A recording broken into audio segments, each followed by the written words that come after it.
mode and make this show. Cool. Mute that browser. We don't need that making noise. Okay, here we go, everybody. Enjoy the following program in 3, 2, 1. When you have a bad day, give up. Go home and sleep. F it. Try again tomorrow. Some days are and cannot be When you have a day that is beyond repair, that is the universe speaking to you, sending you a message. Listen to the universe. Go home. Save your energy. Tomorrow is another day. For now, just chill. Mrs. Peacock was a man?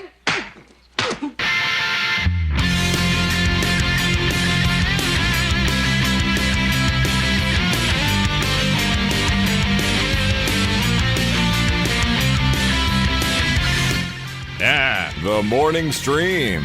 I got a middle finger.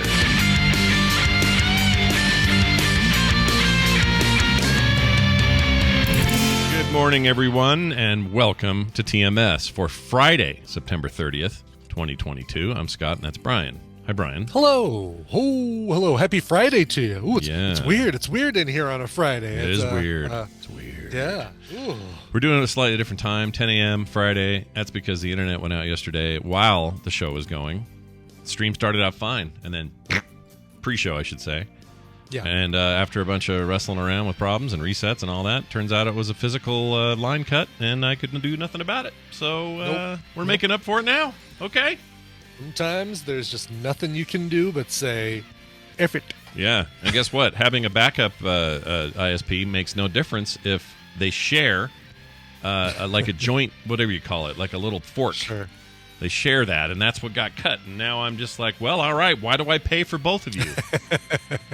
Right. It's basically just, it's getting the same burger from two different fast food places. Well, all right, both. If the meat stops, the cows stop producing the meat.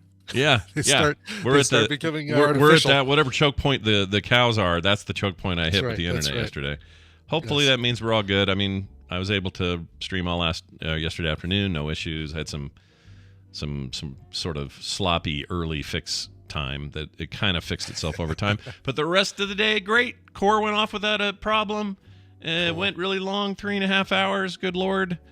That was a long show, and now we're here. So holy cow, really? Wow. Yeah. Is that pre-show and regular show, or is that all just regular show? So the show itself, the pre-show was 18 minutes. The post-show, the show was 3 hours, like 6 or something. And then post-show was another like 15 to 20.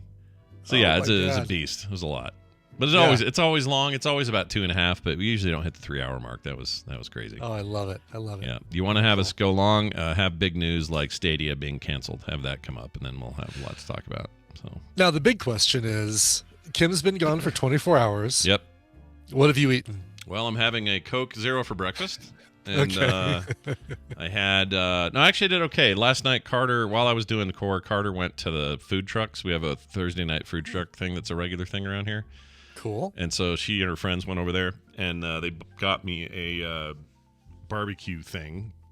Okay. That was like butter chicken something with beans and like just your kind of barbecue-y thing. So I did okay last night. It was fine. Good. Yesterday for lunch, Carter made. There's a lot of Carter help. It sounds like as long as Carter can fill the role of of food prep and delivery. I didn't really realize it until I noticed her name has come up 3 times now, and I'm like, oh, maybe I'm not really fending for myself this week. But Kind of, it's the same. Yeah. yeah. But she gets home. Let's see, tomorrow, Saturday, Sunday. She gets home at afternoon, and it'll all be good. She's out there now and doing fine. Everything's going good. She said it was a little bit weird though, because they went to her sister's house, which is the scene of the crime.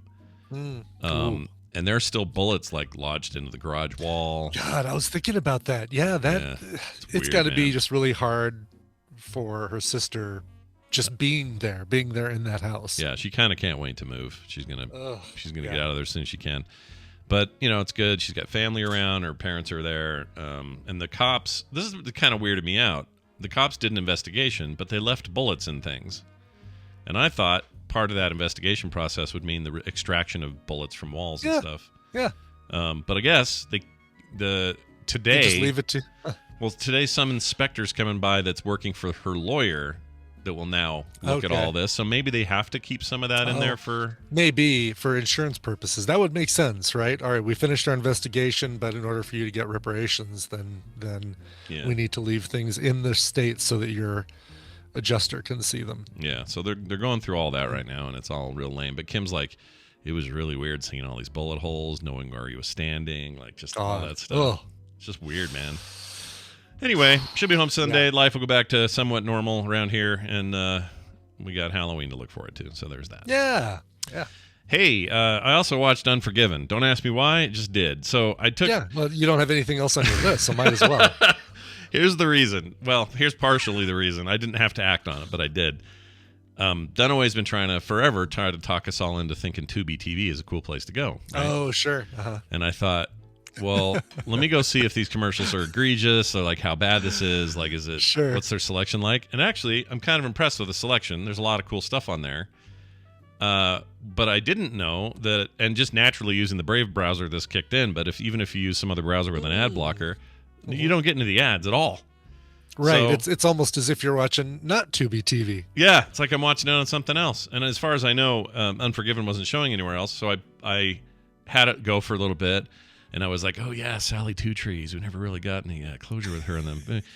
Oh, yeah, Morgan Freeman's character. It turns out kind of sad, doesn't it? I don't remember exactly. And before I know it, I'm watching the whole gosh dang thing again.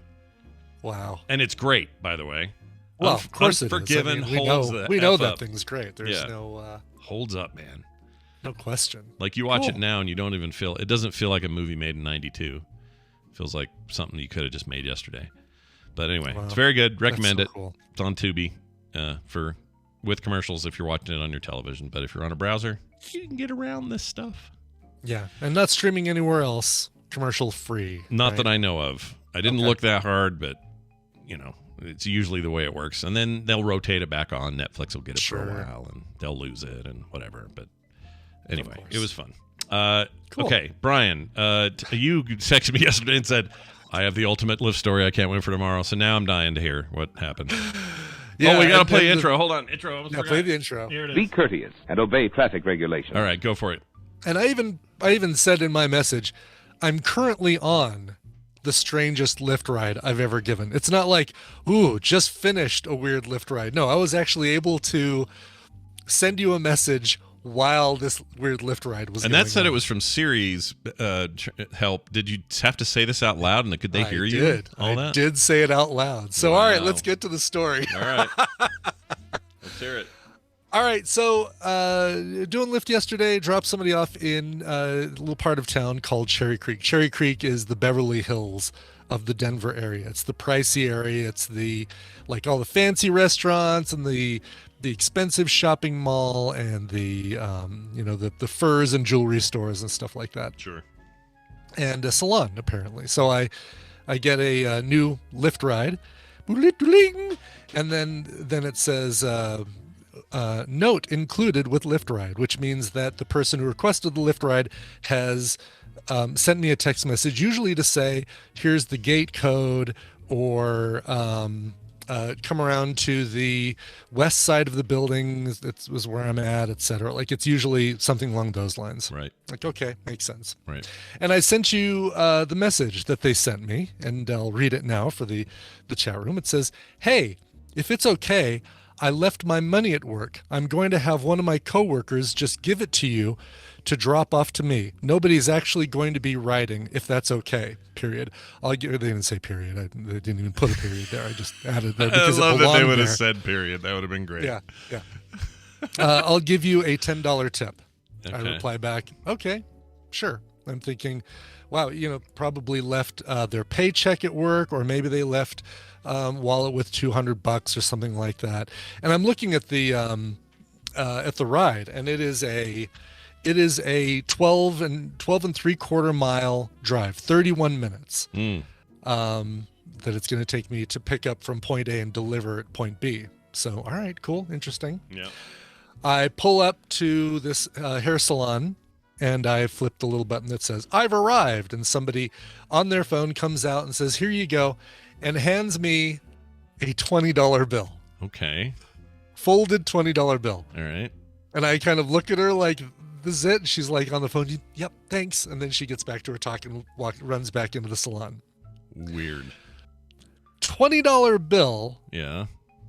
That cost them, I looked it up, $34 to deliver, not including the promised $10 tip that I still haven't received. Oh, so they didn't even give you the tip, but still They didn't give me the tip, but I don't, at this point, I don't care about the tip. I'm thinking to myself, I have 31 minutes on this drive. I have 31 minutes to try and think of, all right, how is this a scam? How am I getting taken advantage of? How am I getting bamboozled? Like, should I not have touched that $20 bill with my actual fingerprints? Was it used in a crime and they're turning it over to the police? Yeah. Is there drugs all over the $20 bill? Are these just the stupidest money launderers ever? Like, what's going on here? Yeah. That's weird.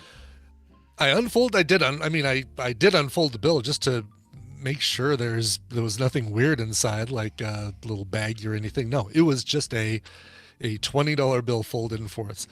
So I get to the delivery point, and it's this young kid. I'm thinking the whole time, God, there's got to be a great story behind this. And I was currently on the ride when I texted you, like, wait till I tell you about this bizarreness of basically. Well, no wonder you were saying it out loud, because you're talking. There's a 20 in the car. Yes, it's not a person. All I'm carrying is not Alexander Hamilton. Who am I carrying? I'm carrying.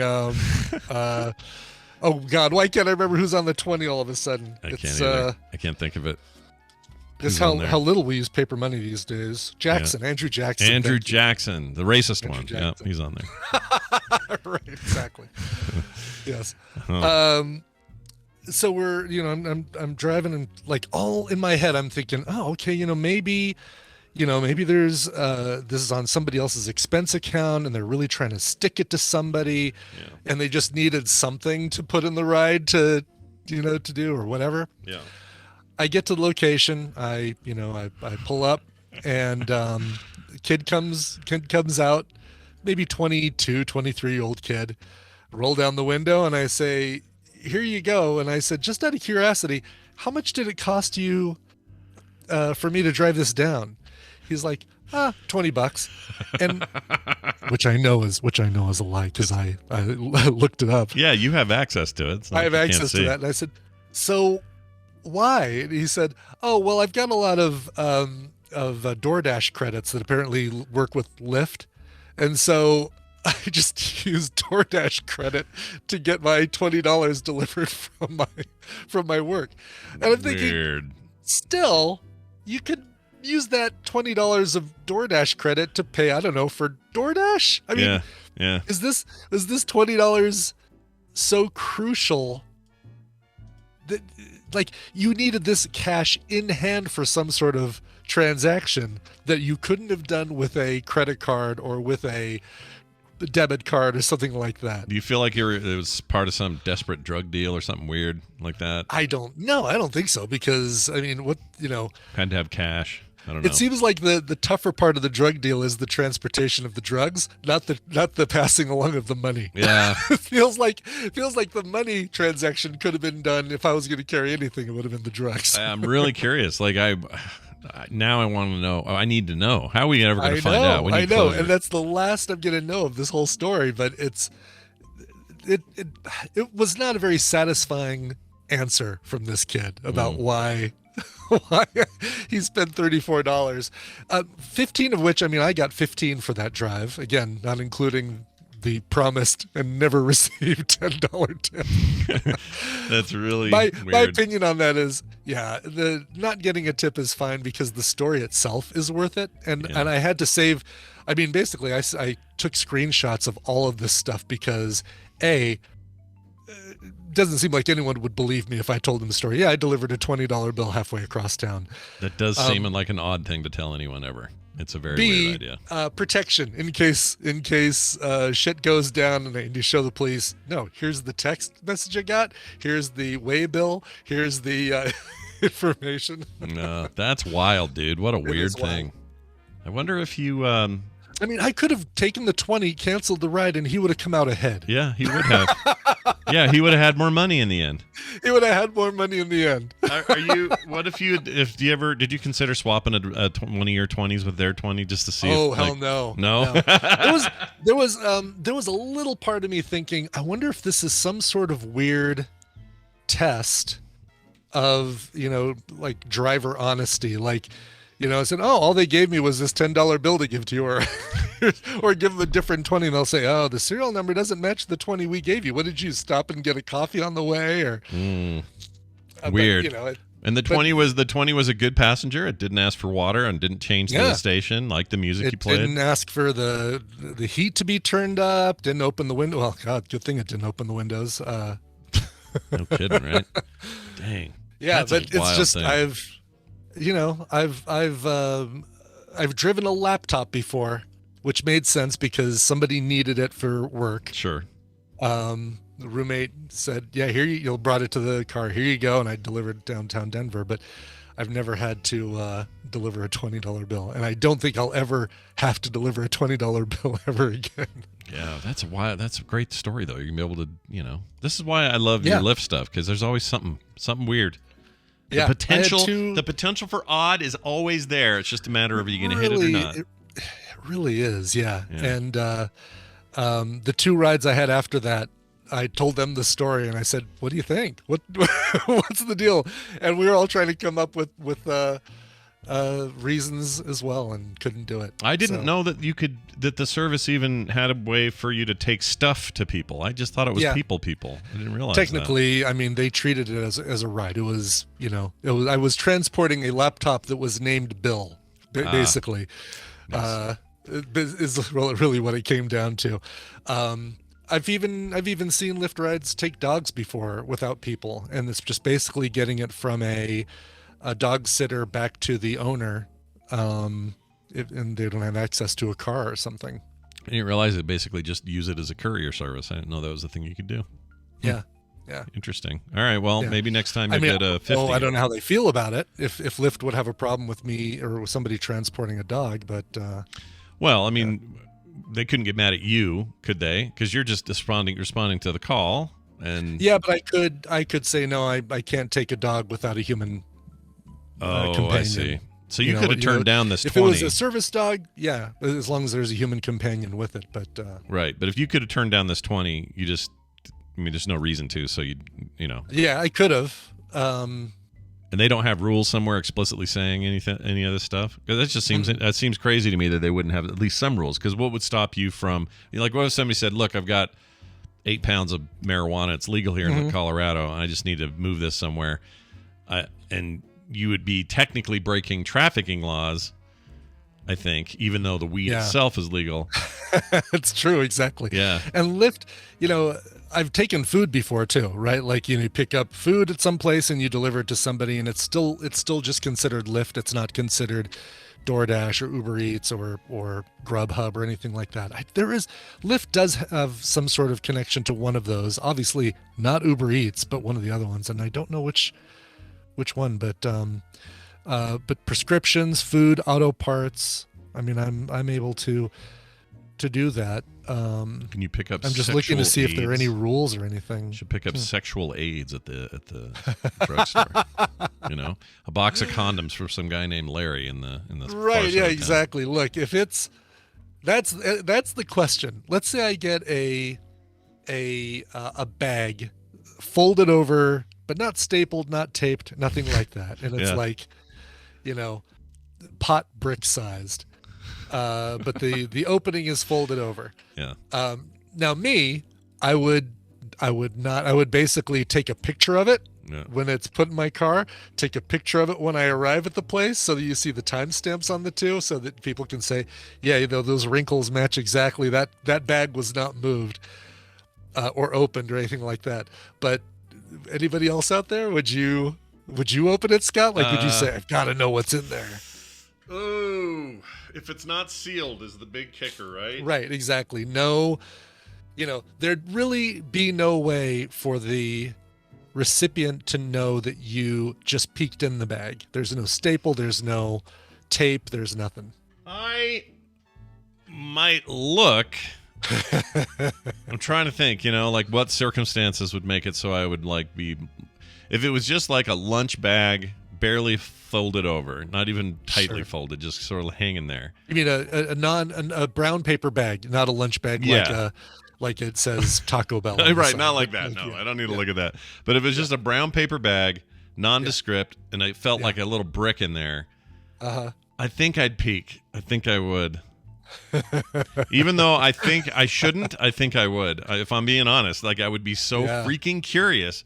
And also, if I'd committed to a thing, I'd kind of want to know. Like if I looked at it and went, "Oh my gosh, this is a brick of cocaine," I'd call the cops and I'd immediately like turn this shit over and get it out of my car. Is what I would want to do. So yeah, I think I'd peek. If it was sealed, no.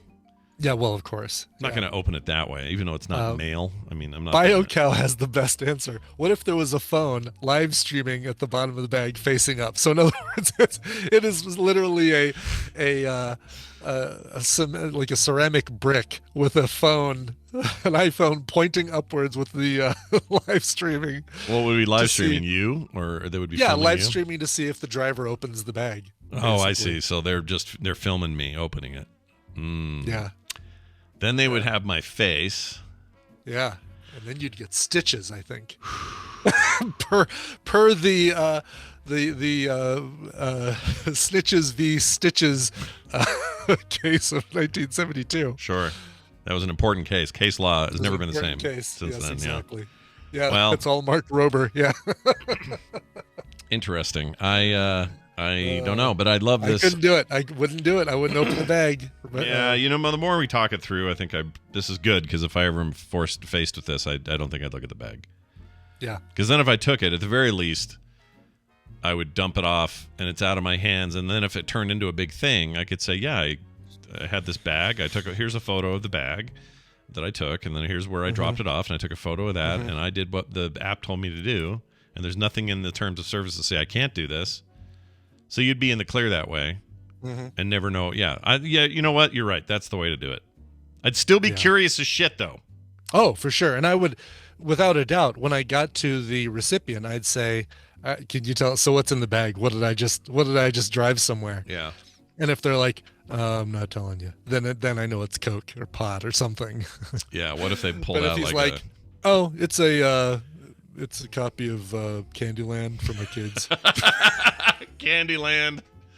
You just basically hauled Candyland across town. That's great. Chutes and ladders. I collect them all. Right. Got a good deal on it. That's fantastic. What a great story. Yeah. All right. Well, may more of that happen in your lifting experience. Let's hope. I'm going to do a little bit more. I'm going to go see My Chemical Romance tonight, thanks to listener. Shoot, I had his name in front of me. Anthony, I think it is. That's cool. Yeah, just he bought tickets he couldn't use, and they changed the date. Basically, is the problem. The band did? He wasn't able to make the new date. Yeah, the band changed the dates. Oh, and they didn't get. Wow, you usually get options for. Maybe they did have options for refunds or something when they do that. They probably did, and I imagine they would have to, right? Yeah, you'd think so. I would. So he's like, "You want these tickets?" And I looked, and they're like 10th row, first level 10th row. Yeah. Do you like My Chemical Romance? Are you a fan? I could name maybe 5 My Chemical Romance songs. Gotcha. All right. Yeah. I'm looking at their. So I don't even know if I can do that. Like Welcome to the Black Parade, Teenagers, na na na na na na, something like that. Yeah. Na na na na na na na na na na na na na na na na na. Oh, that song, yeah. Yeah. What else? A song called something Last Words, Final Last Words, Famous Last Words. The Decay of My Ineptitude or something. I mean, there are a lot of songs that sound like the literal verbal equivalent of. Well, maybe you'll come away a giant mega fan. Oh, I might. You know what? I think regardless, it's going to be an awesome show. Like, it's going to be bombastic and big, and Oh, okay, that's interesting. Here's their timeline. They founded in 2001, I think, 2, something like that. Played all the way up till 2013. Disbanded. Said, we're out. We hate this band. We're done. Okay. They quit. Uh-huh. And then 2020, they got back together. They were like, hey, man, it's a pandemic. We should make music in our basements. And they did.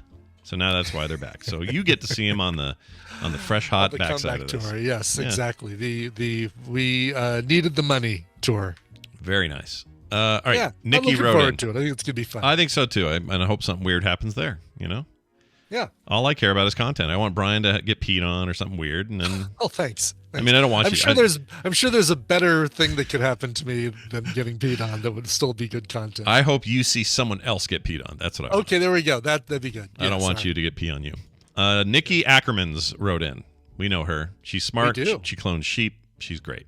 She was runner-up on the 3rd season of ANTP. That's right. She's awesome. And now she's got an parlayed it into a DTNS career. That's right. She has some cool new gig at some, not zoo, but like a research animal thing she's all excited about. Anyway, Nikki wrote in, says, Dear Stem and Bow, when talking about Scott's cruise ship adventure, you asked if anyone who worked on ships wanted to write in. Well, not only am I your friendly neighborhood sheep scientist, but I also worked on yachts for a few summers, and all of my family is in the industry. My dad and grandpa are naval engineers.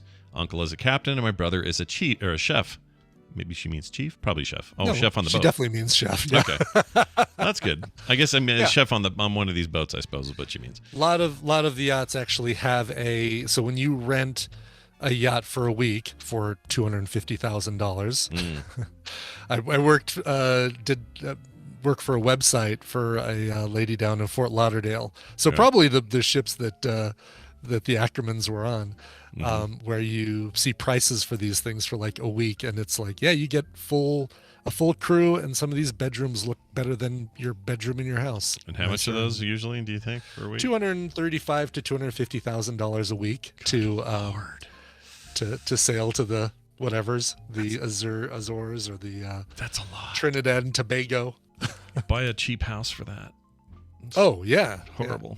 Yeah. Anyway, she says, I was a deckhand since the stewardess has spent most of their time cleaning and not enjoying the outdoors wherever the boat was, so she liked working on the deck. Cool. Anyway, I have lots of stories and quirks about mega rich people on a huge boat. And she gives us a little list. One time our generator died, so we had to eat all the Wagyu beef and lobster before the freezer thawed. That was a shame.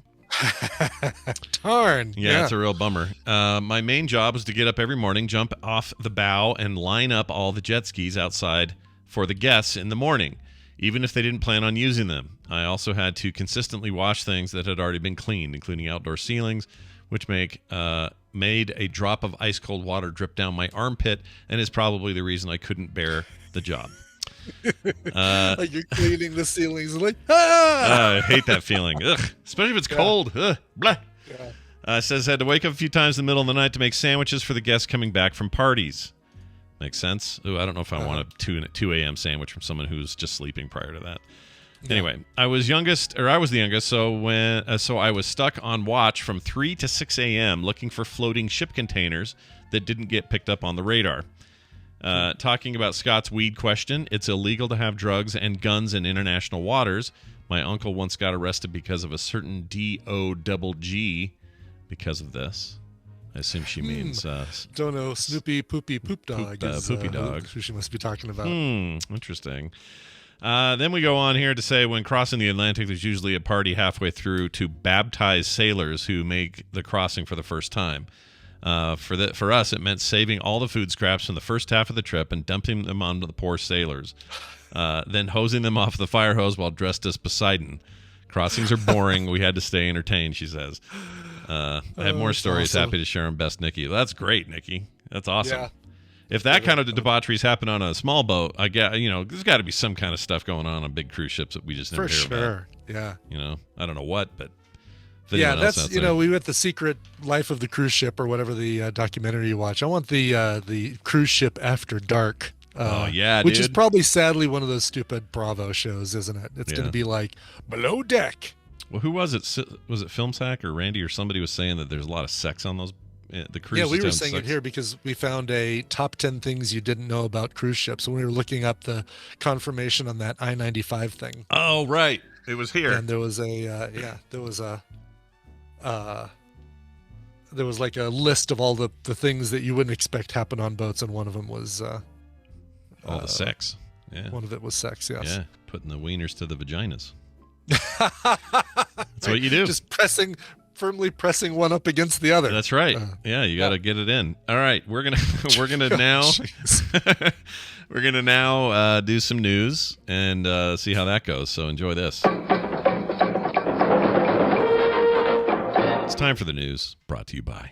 Now live on Kickstarter until the end of the day. Lycan, Solomon's Odyssey, Chapter 2, a beautifully illustrated 72-page graphic novel continuing the story of the world's first werewolf. This book delves into ancient Arabic folklore, mythology, and horrifying monsters while also touching on themes of PTSD and grief and opening the world up to magic. Please check it out and share it with others by going to www.lycanbook.com. That's Lycan book.com. Fantastic. All right, this is a weird story, and I never saw this, so I don't know who this kid is, but I have a picture of him so people can help me identify him. But anyway, the Diary of a Wimpy Kid actor, turns out, murdered his mom. Cool. And also admitted to a plot to kill the Canadian Prime Minister. You know, that handsome guy. The Trudeau. The Trudeau, yeah. What a handsome man. Says here from an actor from the beloved 20th Century Fox movie franchise, Diary of a Wimpy Kid. Is it beloved? Don't know, because I've never seen it. I can't speak to whether it's beloved or not. Because doesn't it just exist? Like it's just a thing. Yeah. Anyway, whatever. He was also on Riverdale, Supernatural, and iZombie. All right, so a bunch of WB style things. Yep. In a movie called Liz. Oh, The Imaginarium of Dr. Parnassus, which I did want to see, but I never did. Yeah. That's the it's another one with what's his face that was released after his death. The Joker. Heath Ledger. Heath Ledger. Yeah. That was the what's his name? The Monty Python guy. Yeah. I can't think of his name. Terry Gilliam. There we go. Terry Gilliam. I never saw that one. I've seen all his movies. I never did either. Yeah, it's one I wanted to see. Yeah, never saw that one. I think I was sad. I think I was like, I don't want to see this last movie made thing. Sure. It was annoying to me. Anyway, so here's the deal. This kid did all this. Ryan Grantham, he's now 24 years old, pled guilty to second-degree murder in March after killing his mother. And the British Columbia Supreme Court began to hear his case this week. According to CBC, he shot his 64-year-old mother in March of 2020, allegedly loaded his car the next day with 3 guns, ammunition, a dozen Molotov cocktails, camping supplies, and directions to Canadian Prime Minister Justin Trudeau's family house. It's those printed out MapQuest directions that get you every time. Every time. Damn it, MapQuest. Damn you. Grantham allegedly admits... Just put it on your phone. He admitted to his plans to kill the Prime Minister to the police, as well as excerpts from his private journal to read in court. Let's see. He never made it to the residence, turned himself in Vancouver. Court hearing is underway. Let's see. They revealed that he rehearsed the murder and took videos. He also recorded videos confessing to the murder after killing and showed his mother's body. Boy, this guy's needs some help pretty bad. Yeah. Hope he's able to find it. I hope so. I don't know how you go from whatever. Not that making movies makes you better, but it seemed like he was doing fine. All this stuff going on, and then bam. Mm-hmm. Yeah. Mental health. All right, moving on. No joke, man. No joke. No joke indeed. Here's one. This one is kind of a joke. Man caught urinating and defecating on ex-wife's grave.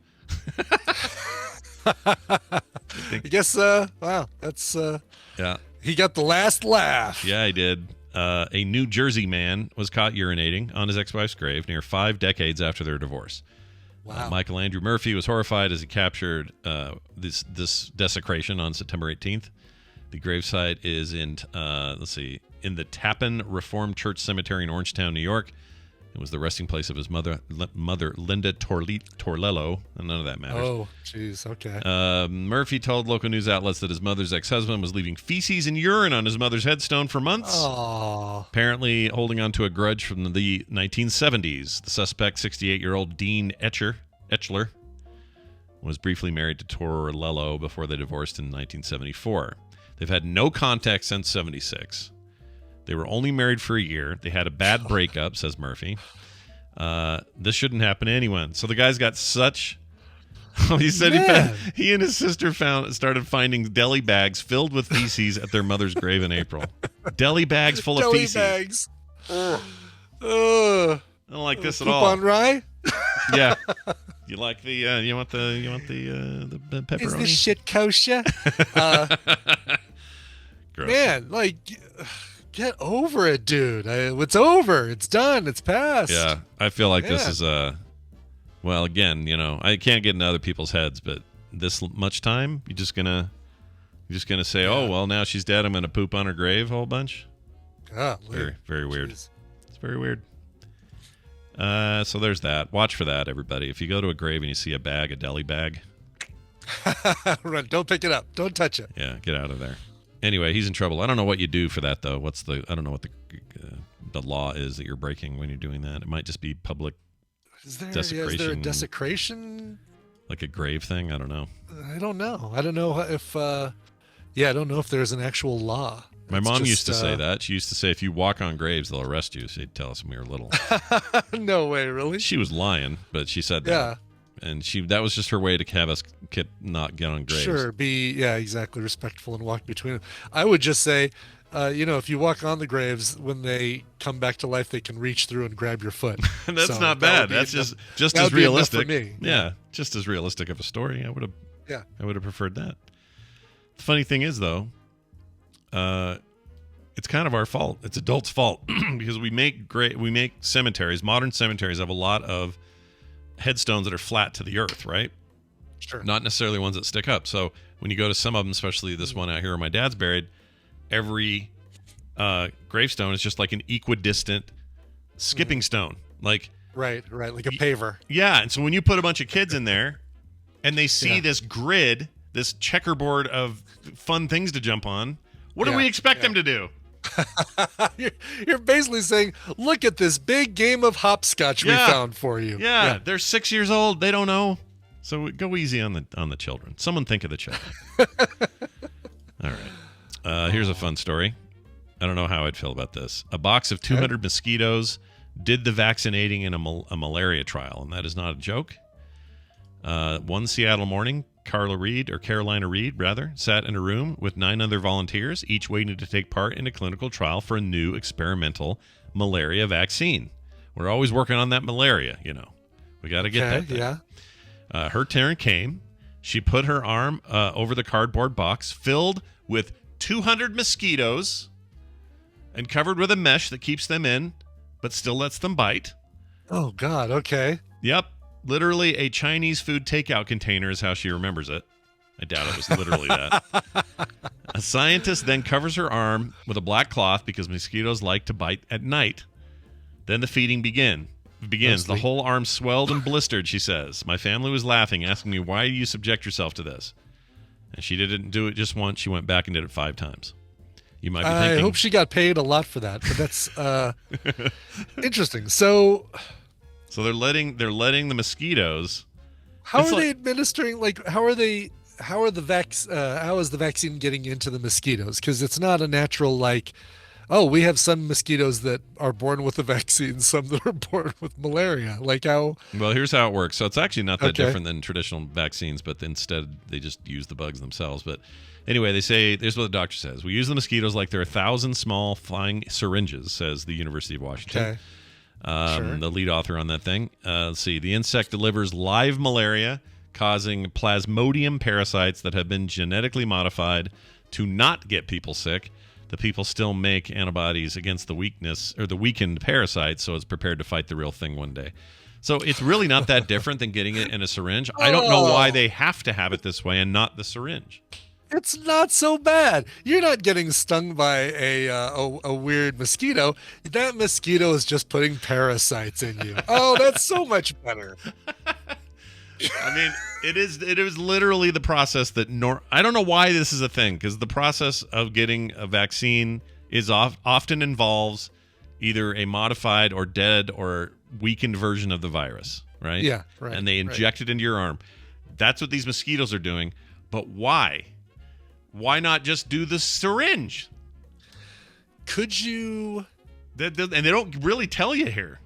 They don't No, answer the exactly. question. I mean, is the thinking that, let's say you've got a population that maybe 50% is hearing misinformation about a vaccine and they believe it from maybe. Facebook, and so here's a good way to get everybody vaccinated is just fill the area with a million mosquitoes and let that handle it. Well, they are saying here later on that the doctors or the scientists are theorizing that this will be a better response to the real problem than you would get from a single shot. That getting kind of this really? Wow, this that's swarm interesting. this swarm thing is supposed to actually help you be more resistant. So I don't know, freaking. Yeah.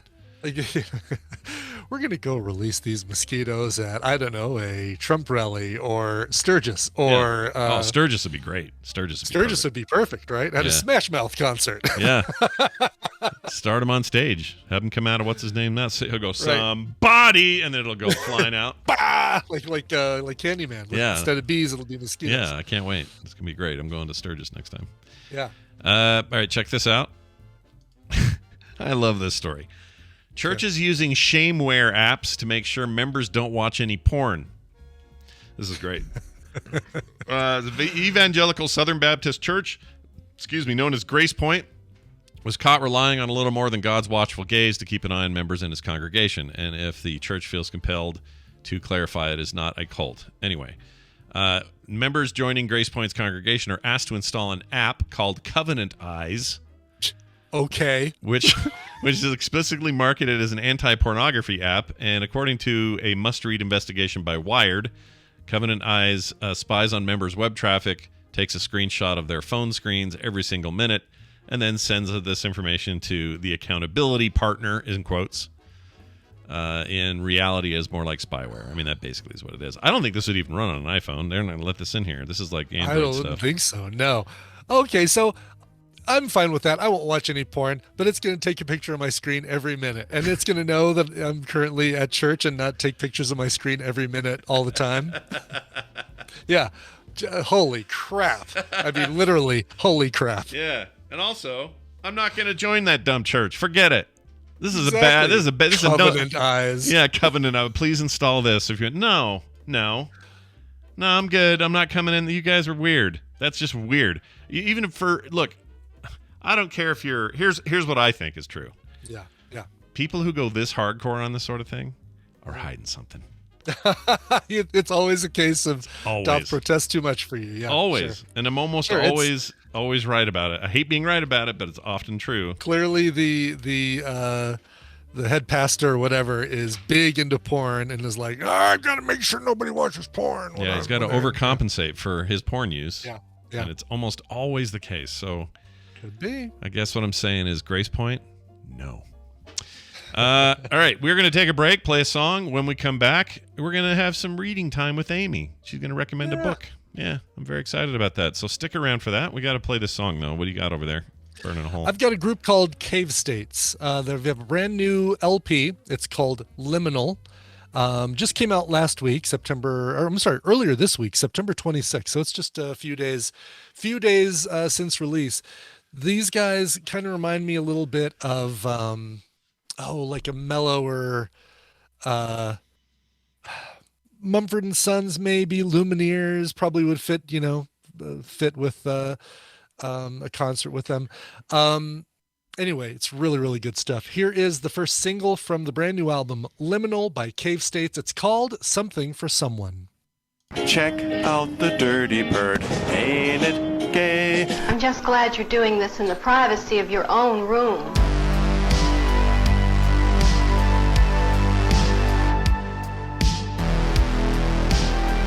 This is The Morning Stream with Scott Johnson and Brian Ibbett by the power of Grayskull.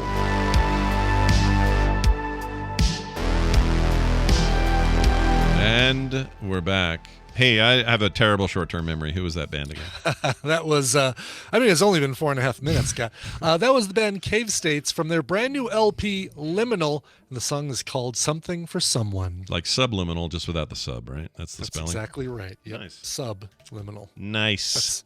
That's when they break up into two smaller bands. They'll both be subliminals. Oh, I thought they were the one that had to wear the collar and the ball gag, and they were the sub. liminals. No, I don't know how that stuff works. I'm talking out of my element. Hey, look who it is, everybody. It's this person who has this theme.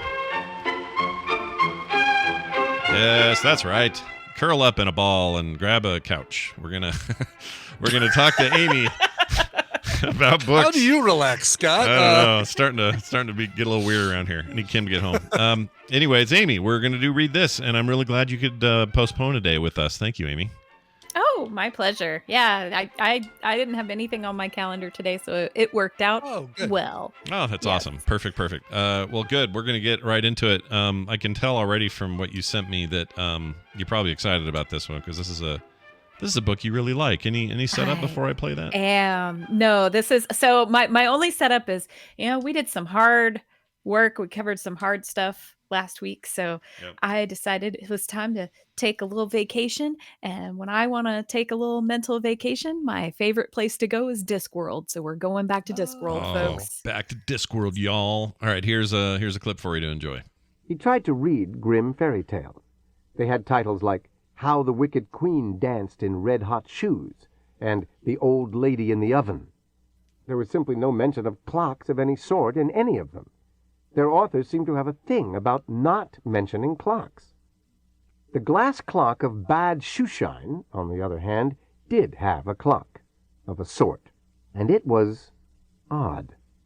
A wicked man, readers could see he was wicked because it said he was wicked right there on the page, built a clock of glass in which he captured time herself. But things went wrong because there was one part of the clock, a spring, that he couldn't make out of glass, and it broke under the strain, and time was set free, and the man aged 10,000 years in a second and crumbled to dust, and, not surprisingly in Jeremy's opinion, was never seen again. The story ended with a moral. Large enterprises depend upon small details. Jeremy couldn't see why it couldn't have just as well been, it's wrong to trap non-existent women in clocks, or it would have worked with a glass spring. Oh my gosh, this is the most Terry Pratchett sounding clip I've ever heard. Totally. Yeah, absolutely. That's great. That also sounded like an old tape. It sounded like a they recorded this in the 70s and then just said, "Yep, this is what we're using." It's all good. Right. Well, and surprisingly, this was the from the newer release of the audiobook, which it has like 6 or 7 different narrators and sounds pretty cool. I actually haven't consumed this particular book on audiobook, but I have read it with my own eyeballs several times. It's called Thief of Time, and yes, it is by Sir Terry Pratchett. Yeah. And it's my absolute favorite Discworld book. I love it.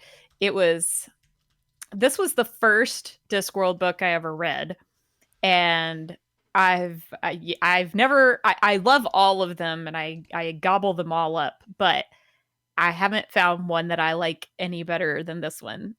It's got everything. It's got death. It's got Susan, which if you're at all familiar with Discworld, Susan is one of the most fabulous characters. Yeah. It's got the time monks. It's got basically everything except the watch, everything except the guards in it. And there's witches, it's all kinds of great stuff, and I just love it. In fact, I confuse there's a scene, or several scenes rather, where the 4 horsemen of the apocalypse get back together, and I often confuse the anthropomorphisms of the 4 horsemen of the apocalypse in this book with the ones in Good Omens. And which is always fun because I'm like, okay, which version of war do we get in this book? I don't remember, So it's fantastic. The bit you were hearing there about one of the protagonists, there's sort of 2. There's a guy called Jeremy who is a little bit odd, but he's obsessed with clocks. He's a clockmaker, and he can make ridiculously accurate clocks. And that is just what he does. He makes clocks. And then there is another character named Lobsang, who is sort of an acolyte at the Time Monks monastery. And so it switches perspectives a fair amount. And so the minute you get bored with one thing, he gives you another thing. Yeah. And it's great. I absolutely love it. And I don't want to give away too much, but there are the antagonists of the book are the bureaucracy type creatures that are doing the paperwork of the universe, and they're called auditors. And it's really fun. They are all about order. And so if you put up a sign that says turn left, but the arrow is pointing right, Yeah. you will baffle them, so like it's that level of kind of goofiness, but also intrigue. And I just love it. It's good. How many times have you read it? Is this your first, or obviously How not? many times? Yeah. Oh my goodness. I have read this book 4 or 5 times at least. One of the times I read it, this is a great story actually. One of the times I read this book was when my husband and I were on our honeymoon, and we were sitting on the beach, and I'll have to send you this picture, but because I'll have to find it first. But it's this great picture of us sitting on the beach, and we're both back to back, and both of us are reading. And that was the book I was reading. And I just turned and I looked at Chuck, and I was like, you know what's awesome? Reading. Because at the time I had small children, and so it was like, oh, reading was not something I had time to do. Yeah. And so it was just this great moment. I was like, you know what's awesome? Reading. So It is awesome. Brian, you were going to say something. So where does this fall in the, can I read it as a standalone? If I've never read any other Discworld book, this is a good, I mean, it sounds like it was the first one you read, so it was a good starting point for you. Yes. Okay. I think this is a perfectly fine starting point. You probably, he gives you enough exposition about who everyone is that you can absolutely just jump in and read this one. Okay. Like I say, there's a little bit of background and stuff on characters like Susan, but it's fine. She's Death's granddaughter. That's fine. That's all you need to know. Okay. And thus she is conferred with certain preternatural powers. But yeah, like there, and if you like a particular character and want to dig in more to them, there's plenty of books you can go and read more about that character, get more background on them. But yeah, the story is fantastic as a standalone, and it works really well. Yeah. So awesome. So yeah. All right, cool. Well, you're my go-to for Terry Pratchett. So if I ever get questions or concerns or thoughts or what should I read next sort of stuff, it's Amy all the way. Did you ever read Mort? No, but I have it downloaded on my Kindle. It's just sitting there. Oh, good. So Yeah. you should totally read it. It's I keep getting in there and going, oh right, I haven't finished Stormlight Archive. I got to do that, and then I forget whatever else I've got queued up. So I'm still digging through that enormous freaking first book. But when I get done, those are lined up. So. Yeah, those are like the Discworld books are all fairly quick, easy reads. Yeah. Some of them are a little heavier than others, but not this one. This one is great, and it's very engaging, and it goes quickly. It actually talks about a thing you guys talk about all the time. It's good to get this one on the last day of September, because I know you guys were talking about, oh gosh, September really just flew. Mm-hmm. And then, and Brian always says, no, Scott, it went the same speed it always does. Yeah. It addresses that phenomenon where to some people, it feels like time is going slower than to others. Well, I imagine if there's a thief of time, then he's stealing time from Scott and somehow giving it to the like rest a of cat us. when they take your breath at night or whatever they do. Right. Yeah. I don't trust them is what I'm saying. Well, that's great. So go check it out. Give them the title of this book one more time so they all know where to go and get. It's called Thief of Time by Terry Pratchett. Thief of Time. Available everywhere you get your audio and reading content. Your shirt is making me think of that little kid on TikTok, because you got corn? Yes. I just like cone. Yeah, it's cone. Some people see it and go, why do you have a giant can of corn on your chest? And I say, I don't know. You ever heard of this comic called Fred and Can? They're like, no. I'm like, well, then now you go, fredandcan.com. And it's a great little marketing tool. Just tell them to go check out my comic. Yeah. Exactly. But yeah, that kid with the corn fetish. He's I shouldn't say fetish. The kid who really likes corn. He's awesome. I love that kid. I do too. He's so joyful about it. He's just like, look at this thing. Yeah. I can't imagine a more beautiful thing. And his It's so the cute. mashups people do with who's the guys that always take viral clips and make songs out of them. I can't think of their names now. Yeah, I don't know their names either, but yeah. Brian, you probably know these guys. The Gregory brothers. That's it. Gregory brothers. Yeah. Okay. And they did an amazing version of this kid with his corn. Mm-hmm. It was great. I feel like those guys haven't done anything cool in a while, and that one popped up on my radar, and it's excellent. So find the corn kid. There's your side recommendation for today. If you don't know what we're talking about, that corn kid, he's a happy little dude. And I wish I was him. And I'll go ahead and also give you another recommendation since Wendy is not here. We're doing like substitute Thursday on Friday, but Wendy's not here. I'll do it for her. Real Steps. We're starting on Monday, and you can still sign up at realsteps.org. Wow, so very nice. Yeah, I did. It's lots of other cool people in it. So come join us. I got a bunch of emails.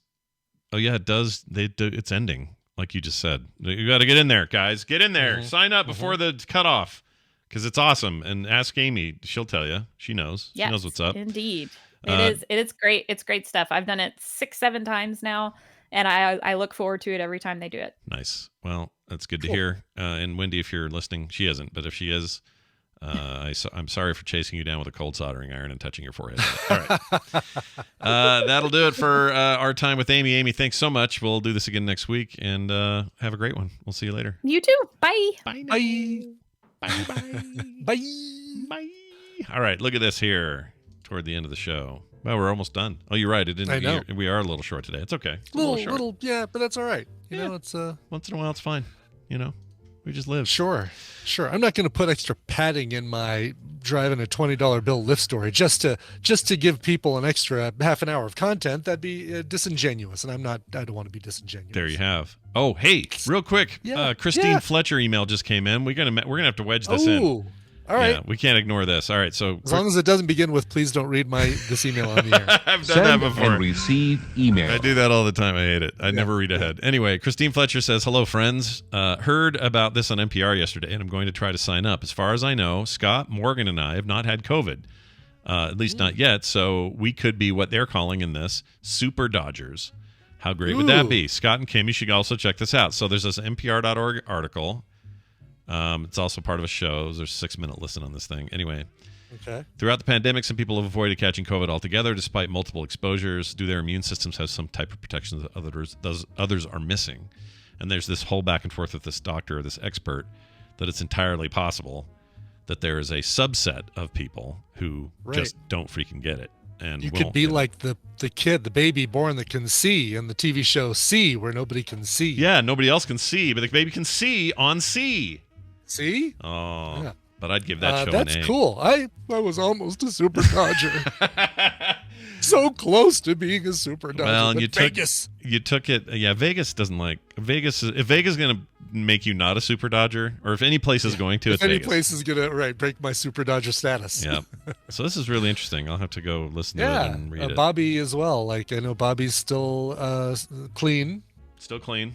Still fresh and clean. Here, chat. I'll put it in there. You guys can click it.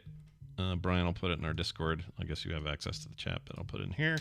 Yeah. Cool. That's awesome. I don't qualify anymore, but well, thank you, Christine Fletcher, as always, for your feedback and your awesomeness. We love Christine. Maybe we could have mosquitoes bite you and then come out and bite the rest of us. Hey, why not?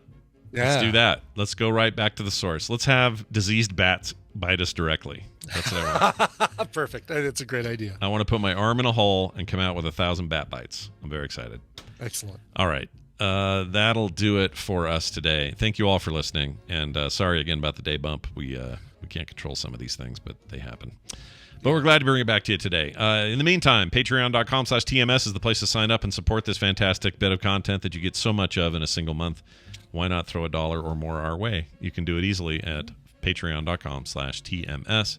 For everything else you might be trying to hunt down, you'll find it at frogpants.com/TMS. Brian, we should probably play a song before we leave. Do you got one there? Yeah, I do have one here. And let me just tell folks that in about an hour, I will do a Guess the Connection, and I'm going to be giving away, if you're in the U.S., hold on, let me get him. If you're in the U.S., you can win Masters of the Universe Grizzlor. Oh, I'm Grizzlor. Wow. Oh, you see he's in a box. I'm Grizzlor. And then Ram Man. Oh, what? Ram Man. Yeah. I love Ram Man. As well as a Cringer adhesive patch for your jean jacket. Wow. And a He-Man sticker. Wow, it's all He-Man all day today. This is great. It's all He-Man all day. Like I just said, let's just give all this stuff away together. That's funny. The timing's funny because Carter bought me 3 little He-Man figures that are for my I saw desk. those little tweets with those guys. Yeah, she added Man-at-Arms the other day, so he's there with his big stupid green. Is she getting these out of like gacha balls or something like that? No, that's what I thought, but she says there's this store her and her friends like to go to that's like a lot of, I don't know if it's like dollar store type place, but it's kind of a single-owned one, not a chain. And once in a while they get these little He-Man toys, and she's like, I'll get them whenever I see them. So yeah. For some reason I'm collecting He-Man, and I don't even like He-Man that much. Awesome. Oh, there she is. Tom Norm says cleaning up. Where do you get these? Sorry, she just walked in with food. You're awesome. Where'd you get this? Dollar store. I don't know what it's called. Oh. Well, we need to get more of these. I want 2-Man. I want Ram Man. Maybe, I don't know, He-Man. Oh, you got a He-Man. Yeah, I got a He-Man. He-Man. I don't know if you want a He-Man or not, but there's a He-Man. Yeah, you do have a He-Man and Skeletor. You have the main 2 anyway. Yeah, the 2 that matter are here, but I need... Right. Oh, they have Prince Adam? Oh, get me Prince Adam. Wow. And Cringer. Hi. Can you give me Cringer? This is my stupid dog, Cringer. Thanks for breakfast. You're awesome. Oh my gosh, you made me... This Oh, great. it's the egg bowl, yeah, rice the egg bowl rice thing. bowl. Mm. Those always look so good. She's a good kid. All right. Cool. We're gonna now song time. Oh, Now and song. also you did Coverville yesterday, and we didn't get a chance to pimp it, so right. tell people how that yeah, some old Western crooners that I've never done cover stories for before, so it was time to get to them. Gene Autry, Patsy Cline, and Jimmy Rogers did all 3 in one episode. Nice big episode with lots of music. And if you're not a fan of old crooner music, don't worry. I play a lot of modern covers that don't sound like the originals, of course, because that's what Coverville is. Coverville.com if you want to go back and listen to that episode, and twitch.tv/Coverville if you want to come and try your hand at Guess the Connection, starting at about either 12 or 12:30 today. I've got the list of the songs. I just need to find the right versions that I want to play.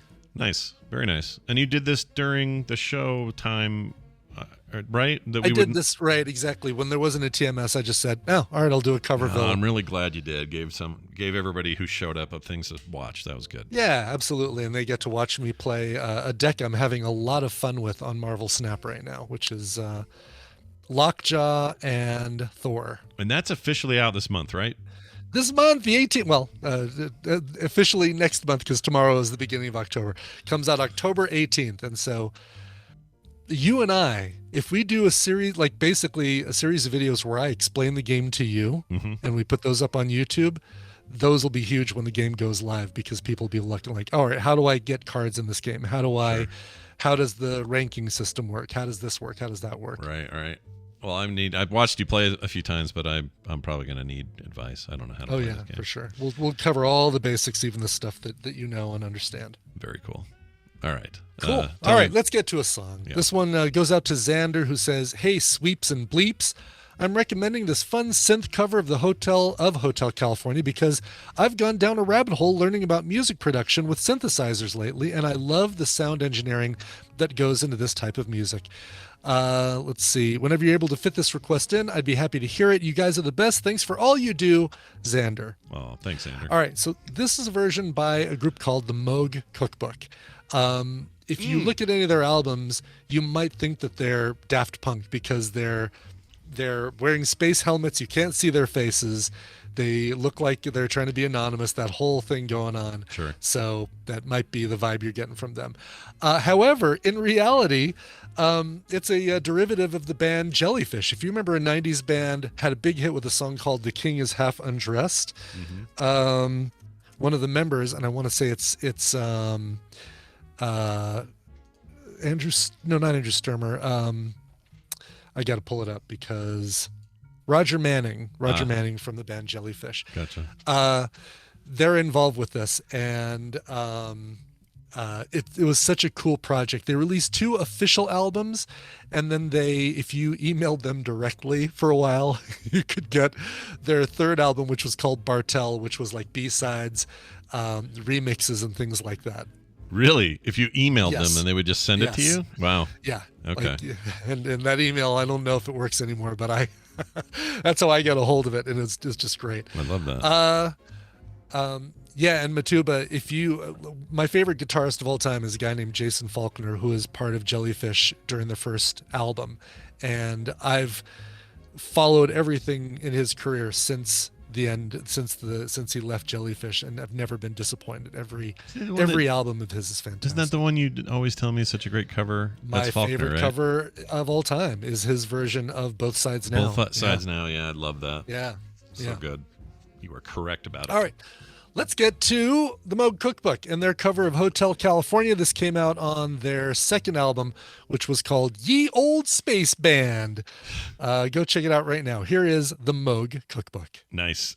Thank you all for listening, and thanks for being Flex with us this weekend. Don't forget, we got Film Sack coming up this weekend, as well as a brand new core went up last night, and there will be Dungeons tomorrow at the normal time. You guys are all awesome.